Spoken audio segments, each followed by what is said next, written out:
Hallo liebe Hungrige, also ich kann euch auch in diesem Jahr nur empfehlen, wenn ihr noch Platz im Garten habt, pflanzt einen Aronia-Strauch. Nicht nur, dass die Früchte durch den hohen Vitamin C-Gehalt äußerst gesund sind, man kann auch leckere Sachen damit machen, zum Beispiel Saft oder Likör, Kuchen oder Muffins backen und eben auch verschiedene Marmeladenvarianten. Und diese hier mit Orange ist eine besonders leckere.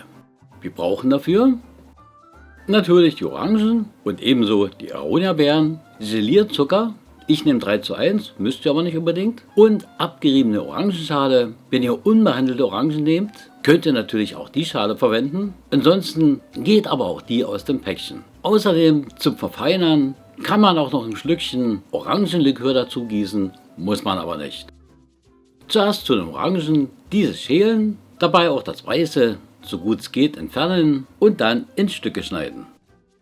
Und nun brauchen wir einen hohen Topf, Marmelade spritzt ja immer beim Kochen, und da hinein geben wir die Aronias, auch die Orangenstücke kommen mit hinein. Und nun bearbeiten wir alles mit dem Pürierstab, das dauert ein Weilchen und ja, ich weiß, das Geräusch nervt manchmal, aber da müsst ihr halt durch.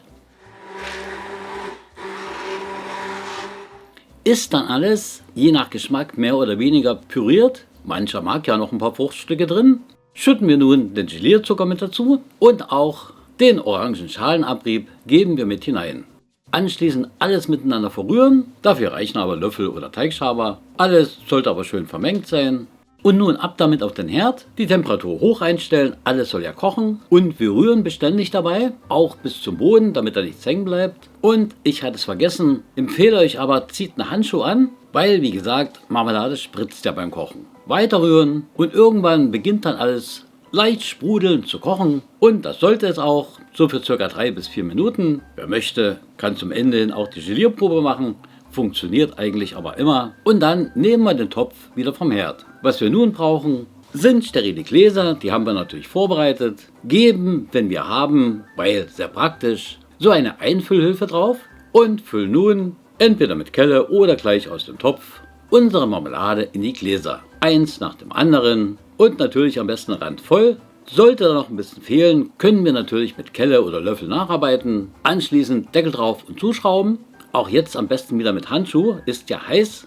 Und dann erstmal für ein paar Minuten auf den Kopf stellen. Und genauso wird natürlich die gesamte Marmelade abgefüllt. Und wenn abgekühlt, dann zum Beispiel beim Frühstück auf Brötchen oder Brot genossen. Ist eine geschmacklich tolle Kombination. Übrigens hübsch beschriftet ist die Marmelade natürlich auch ein hübsches Mitbringsel aus der Küche. Also, wenn ihr Aronias habt, kann ich euch dieses Rezept nur empfehlen. Probiert's aus. Ich wünsche euch viel Spaß dabei und dann recht guten Appetit.